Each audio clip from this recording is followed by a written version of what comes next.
Pode parecer estranho que no momento em que o governo do presidente Temer está derretendo, nem sei se quando essa emissão for ao ar ele vai continuar presidente, eu queira dedicar essa conversa de hoje a um tema aparentemente longínquo, o tema da política externa. Mas não é longínquo, não. O tema da política externa ele tem uma importância muito grande, ele é um elemento constitutivo do país, não é só a projeção do Brasil lá fora. E ele supõe duas coisas. Em primeiro lugar, que o Brasil tenha, ou que um país qualquer, tenha o que exibir lá fora. E em segundo lugar, que esse país também tenha uma boa análise da situação internacional e, portanto, possa estabelecer com clareza, com perfeição, se possível, qual é o lugar que ele pretende para o seu país no mundo. No governo do presidente Lula, no governo da presidenta Dilma, nós tínhamos algo a exibir. O governo teve seus problemas, a sociedade não resolveu todas as questões, mas nós tínhamos a exibir um país que crescia, um país que incluía socialmente grandes contingentes, dezenas de milhões de pessoas, que combatia a pobreza e a desigualdade, que eram as questões fundamentais que nós enfrentávamos. E, por outro lado, nós tínhamos também realizado todo esse trabalho num quadro de preservação e de aprofundamento da democracia.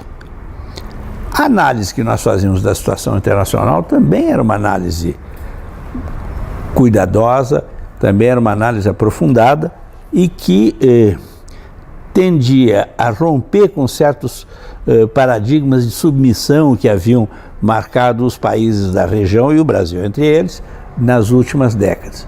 Nós precisávamos, em primeiro lugar, dar uma importância muito grande à unidade da América Latina, da América do Sul em particular, buscar aproximar-nos dos países do sul do mundo, dos países da África, dos países da Ásia. Sul aqui eu estou utilizando como um conceito fundamentalmente geopolítico, né? Menos do que um conceito geográfico, né? Porque a Rússia, por exemplo, não é um país que esteja no sul do mundo e estava, no entanto, no marco das nossas alianças. Nós integramos com a Rússia, com a China, com a Índia e com a África do Sul os BRICS, né? Sem hostilizar outros países, os países desenvolvidos, de maneira nenhuma.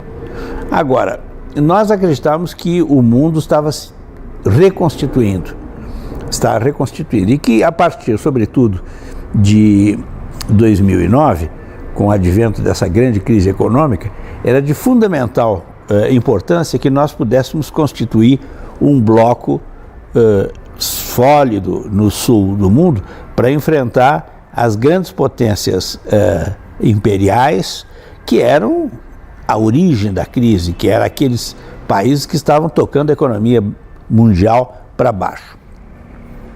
Então, a partir dessa análise da necessidade de ter uma política multipolar, da necessidade de construir um polo progressista no mundo, da necessidade de preservar a paz, de preservar valores como os direitos humanos, do meio ambiente, que nos levou inclusive ao Acordo de Paris, é que nós construímos a nossa política externa. Qual é a situação que se estabeleceu depois do golpe parlamentar do ano passado, de 2016? Situação totalmente nova.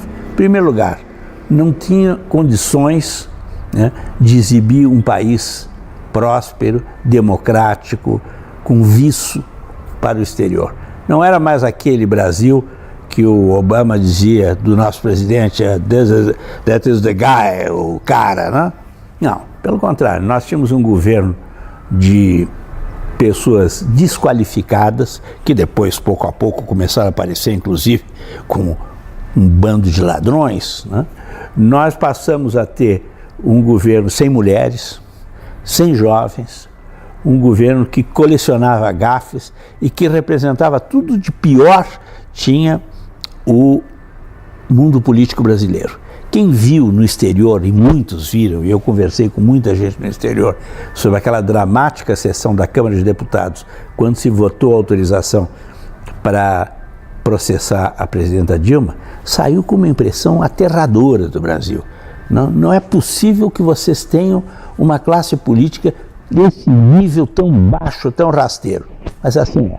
Então, nós não podemos apresentar muita coisa. É um país que não cresce, é um país que pretende resolver a crise e aprofunda a crise, é um país mergulhado na corrupção, é um país que viola todos os dias a democracia e, sobretudo, é um governo, né, que está plantando uma tragédia nesse país. Porque se essas reformas, eu chamo muito mais de contra-reformas, passarem, nós vamos ter nos próximos anos uma situação gravíssima. Nós vamos ficar reduzidos a uma republiqueta dessas de pior nível econômico e social. E, em segundo lugar, houve um diagnóstico absolutamente equivocado da situação mundial. Tratados de livre comércio era a grande bandeira. Como se nós não tivéssemos tentado e não tivéssemos nos dado conta que havia obstáculos concretos para que esses tratados se fizessem. Mas o que nós vimos foi uma reversão dessa tendência.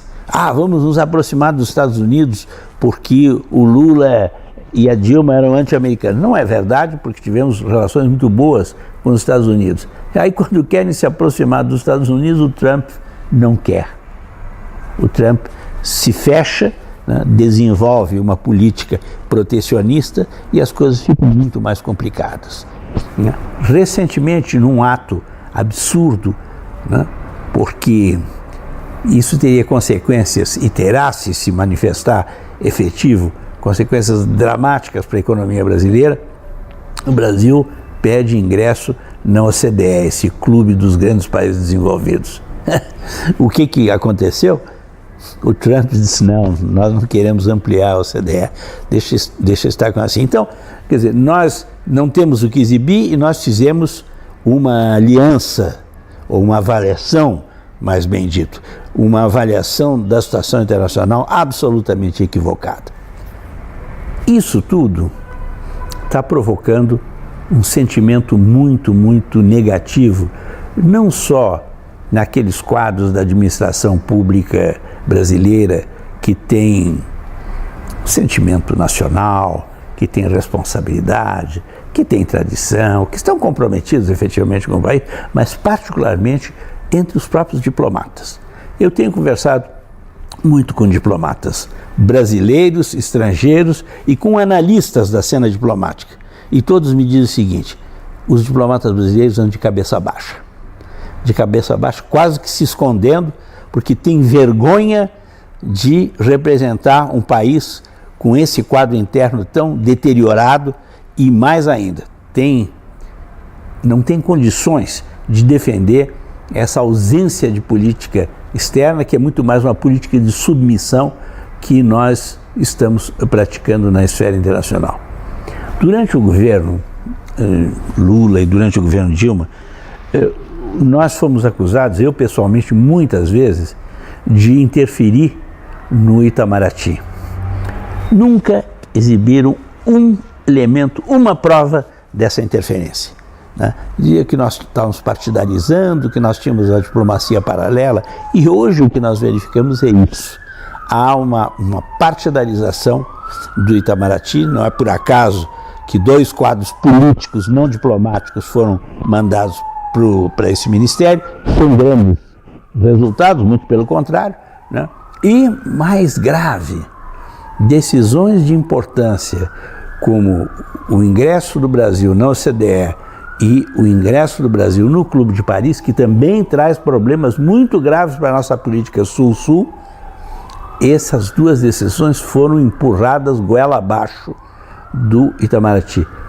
A nossa diplomacia não queria, na sua imensa maioria, não queria tomar essa decisão e considerou que isso foi uma imposição desses quadros jovens neoliberais que infestam, seja a equipe econômica, e alguns estão plantados também na Casa Civil. Então, se eu falo essas coisas, não é por um sentimento de oposição, eu sou oposição, evidentemente, mas eu falo muito mais para chamar atenção para a gravidade do momento que nós estamos enfrentando e para mostrar que é fundamental que a sociedade brasileira tenha a capacidade de reagir, né, em torno de 3 questões que são essenciais. Uma nova política econômica e uma política social que beneficie a imensa maioria e que não torre o futuro do país como vem acontecendo agora. Segundo lugar, a preservação e o aprofundamento da democracia, o que vai exigir, evidentemente, que nós tenhamos eleições diretas já, que o senhor Temer vá embora, mas que não ponham um outro Temer no lugar dele, que não se troque 6 por meia dúzia, ou como dizia aquele velho adágio italiano, né, que não se mude as coisas para que elas continuem exatamente como estão. Em terceiro lugar, soberania nacional. Né? Nós temos que preservar a Petrobras, nós temos que preservar as nossas riquezas, nós não podemos ceder as nossas terras, nós temos que preservar, entre outras coisas, os nossos instrumentos de defesa. Estão sendo destruídas as Forças Armadas e todas aquelas conquistas de uma estratégia dissuasiva, não belicosa que o Brasil construiu no passado, por essa política de arroxo que vem sendo praticada. E, evidentemente, o que é mais importante é que não só os diplomatas, mas qualquer brasileiro volte a ter orgulho de ser brasileiro e possa se exibir no exterior, no bom sentido do termo, como um filho de um país que resolveu os seus grandes problemas econômicos, sociais e políticos dentro de um quadro democrático.